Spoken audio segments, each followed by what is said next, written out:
അങ്കനമാർ ദീർഘസുമംഗലി ഭാഗ്യത്തിനായിട്ട് വ്രതം എടുക്കുന്ന ദിവസമാണിന്ന്. ധനുമാസത്തിലെ തിരുവാതിര.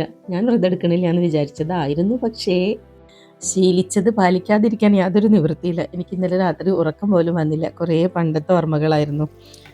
തിരുവാതിരയോടനുബന്ധിച്ചുള്ള കുറേ ദിവസങ്ങളിൽ രാവിലെ അമ്മയൊക്കെ എണീക്കും, കുളത്തിൽ പോയി കുളിക്കും. തിരുവാതിരയുടെ അന്ന് ഞങ്ങളെല്ലാവരും കൂട്ടിയിട്ടാണ് കുളത്തിലേക്ക് പോവുക. അടുത്തുള്ളൊരു തറവാട്ടിലത്തെ കുളത്തിലാണ് ഞങ്ങളെല്ലാവരും കൂടി കുളിക്കുക. അപ്പോൾ കുറേ കുട്ടികളുണ്ടാവും, ഞങ്ങളുടെയൊക്കെ അമ്മമാരുണ്ടാവും, അമ്മമ്മമാരുണ്ടാവും. അങ്ങനെ എല്ലാവരും കുളിക്കും, തുടിച്ച് പാടുകയൊക്കെ ചെയ്യും. അമ്മ നന്നായി തുടിക്കും. അതൊക്കെ കഴിഞ്ഞ് കുളത്തിൻ്റെ കരയിൽ കുറച്ച് ചവറുകളൊക്കെ വാരിയിട്ടിട്ടുണ്ടാവും. മാവില, പ്ലാവില അങ്ങനത്തെ ഇലകളൊക്കെ അടിച്ച് കൂട്ടി വെച്ചിട്ടുണ്ടാവും. അത് കത്തിക്കും, അതിന് ചുറ്റും തീ കാഞ്ഞിരിക്കും. പിന്നെ അടുത്തുള്ള തറവാട്ടിലത്തെ തന്നെ വീട്ടിൽ പോയി അവിടുന്ന് കട്ടൻ കാപ്പിയൊക്കെ കുടിച്ച് എല്ലാവരും അവരവരുടെ വീടുകളിലേക്ക് പോകും. വീട്ടിലെത്തിയാൽ പിന്നെ കൂവ വിറകലായി.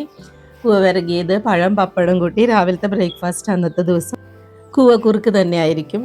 പിന്നെ പുഴുക്കുണ്ടാക്കും, കാച്ചിലും ചേമ്പും അങ്ങനെ പയറ് എന്തൊക്കെ ഇട്ടിട്ട് പുഴുക്കുണ്ടാക്കും. നല്ല ടേസ്റ്റാട്ടോ അത് കഴിക്കാൻ.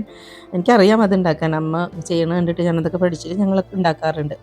ഇവിടെ ഇപ്പോൾ ഞാൻ ഇന്ന് ഒറ്റയ്ക്കായി പോയി. അപ്പൂന് ഡ്യൂട്ടി ഉണ്ട്, വൈകിട്ട് അപ്പോൾ വരുള്ളൂ.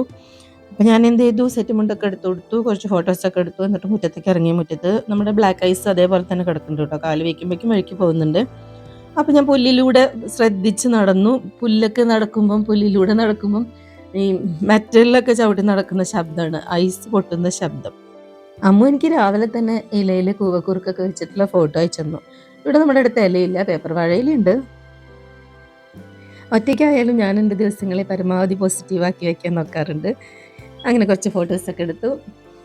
ഊതി വിടുന്നത് അത് നല്ല തണുപ്പാണ് കേട്ടോ. തണുപ്പത്ത് ഇങ്ങനെ ഊതുമ്പം നമ്മളെ സ്മോക്ക് ചെയ്യുന്ന പോലെ തോന്നും. എന്തായാലും എത്ര പ്രായമായാലും എല്ലാവരുടെ ഉള്ളിലും ഒരു കുട്ടി ഉണ്ടാവും. അപ്പോൾ അങ്ങനെയൊക്കെ ഞാൻ എൻജോയ് ചെയ്യാറുണ്ട്. നന്നായി സെൽഫ് ലവ് കൊടുക്കാറുണ്ട്. നമ്മളെ സ്നേഹിക്കാൻ വേറെ ആരൊക്കെയോ വരുന്നുള്ള കാത്തിരിപ്പിനേക്കാൾ വലിയ വിഡിത്തം വേറെ ഒന്നുമില്ല എന്നാണ് എനിക്ക് തോന്നാറ്. കാരണം അപ്പം ഒരുപാട് പ്രതീക്ഷകളുണ്ടാകുമ്പോൾ ഒരുപാട് വിഷമങ്ങളുണ്ടാവില്ലേ. അപ്പോൾ അങ്ങനെ കാര്യമായിട്ടൊന്നും പ്രതീക്ഷിക്കേണ്ട, കിട്ടുന്നതെല്ലാം പ്ലസ്സാണ്. ഓരോ നിമിഷവും എൻജോയ് ചെയ്തുകൊണ്ട് പോവുക. അപ്പോൾ ഇന്നത്തെ വിശേഷം അത്രയൊക്കെ ഉള്ളൂ. എല്ലാവർക്കും എൻ്റെ ഹൃദയം നിറഞ്ഞ തിരുവാതിര ആശംസകൾ.